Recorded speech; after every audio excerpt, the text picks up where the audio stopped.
but it is amazing to see, as someone who's been sort of observing from the passenger seat with PubKey for all these years, it is amazing to see PubKey at both of these events. Amen. And kind of doing what PubKey does, whether it's sort of like too much corporate talk over at the Bitcoin conference, Right. or a lot of heavy, important humanitarian conversations going on. It is amazing to see kind of PubKey fulfilling its sort of purpose and kind of bringing some levity to that, and letting some folks just grab a beer. But no, I think it'll be. I'm optimistic next year for even both of these. I think it only gets better from here. I feel quite strongly about it, because it is nice to see a lot of new faces, and I myself am one who've always dunked in sort of the Bitcoin conference, how it does bring out some scammy folks who I don't necessarily see. I wouldn't see at BitBlock Boom, but to the point, the density of a lot of the talent in Bitcoin that does show up every single year. It's like the one place where you just know that you will basically see, almost all of your favorite Bitcoiners in the same room. Yep. And it's crazy to just be walking down the hall and just to bump into all these folks. And then, of course, it's very nice to just go to the PubKey event afterwards, not really have to think about, you're tired of booking meetings and booking when are we going to catch up, when are we going to get coffee or something like that. And then you just show up and all your favorite people are at the bar too. Well, let's also not forget that, half of it is to meet your internet friends, right? We spend all this time talking to people online. You just want to meet them. Now, it seems that all the careful what you wish for. Yeah, but I would say, isn't it unique that all the people online who don't show their face or their real name, who hate live meetings, are also the ones who say how much they hate the Bitcoin conference? And there's almost a reason for that. But it's a great way to see and that's the best part. I think that's why it's so positive. When you get there, when you see people face to face and you catch up with them, and we want to try to give that environment, because like you said, too heavy commercial, too heavy with the human rights side, and at some point you just want to sit and kind of give a friend a hug, a high five, and grab a beer. And whatever you said was great. I'm going to write that down and just pretend like we said that at PubKey, because that's really good advertising. Yeah, it blows my mind how much you've accomplished here at PubKey in such a short amount of time. The amount of people that came by the live desk or that I announced on the main stage, thinking to myself, or even just saying to them, remember that conversation we had at PubKey, and continuing from there. It just kind of blew my mind. It even blew my mind a year ago. You were on the desk with us, but again, so many of the conversations that started for me at PubKey.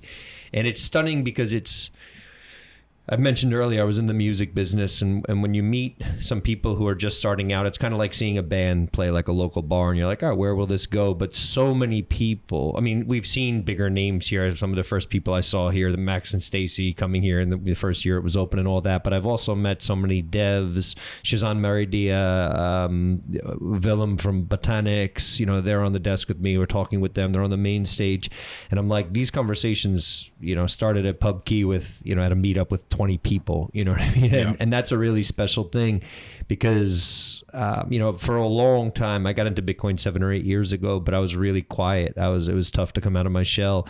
And I think a place like PubKey gives people like me, or that former version of myself in this space to come, maybe sit in the back, sort of feel things out if big crowds aren't really your thing, like at the conference and stuff. A number of people say it's too much, and I totally get that. I could totally feel that. But the fact that this exists for people, and the fact, like I said, that so many conversations that I had with people who are now in the spotlight started back here at this bar, it's a very, very special thing you've done. We really appreciate Thank it. you. I appreciate that. Actually, I would add, I think Frank was one of the.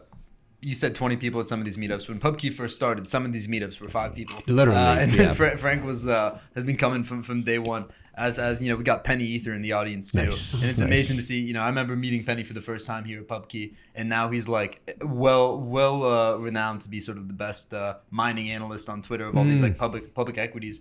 And these public equity executives, ask him like for his advice on how to better tell the story and and some of these business decisions. So it is amazing to see the PubKey community grow for sure. Totally.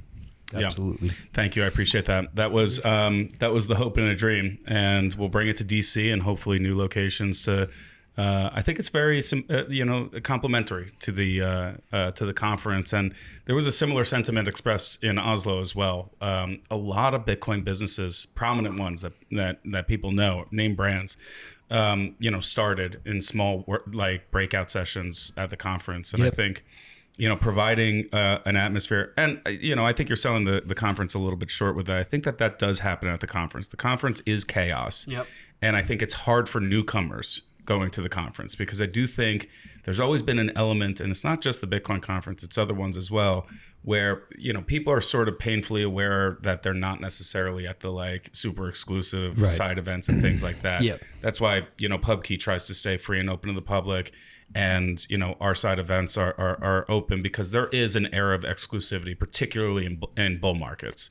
So that can create a pretty anxious and difficult situation for newcomers. Yes. But I think it still does happen at the conference quite a bit. Lots of fundraising happens at the conference, getting, you know, things off the ground. And I think getting in person is tremendously important for newcomers and for OGs alike, because, you know, it's exhausting to be on Twitter and Nostr. Totally. And, you know, mainstream media has never been nice to us, and they may never. So, you know, getting a sense of the culture and community firsthand in person is something that people should really strive to do a lot more. Yeah, and wherever you're comfortable, not to shill PubKey, the conference, whatever it is that feels comfortable, getting out into the meet space, as they call it, and shaking hands, talking to people makes a huge difference. And it really, I don't know, for me, it was something that really made me truly feel like I was part of the community. So it's, take that step. If you're sort of on the fence about it, go for it, shoot, you know. And I feel like, you know, just goes to show you how many people, if they missed the conference or Oslo, we have a Monday night at a bar that's completely packed. And we do have some pretty big guests that are performing here live at PubKey as we become more of this kind of stage that the biggest names kind of come through. But to think how big of a deal is the biggest conference, and no one, you know, there's no hangover. It's Monday night, back to work. Back to work. Right.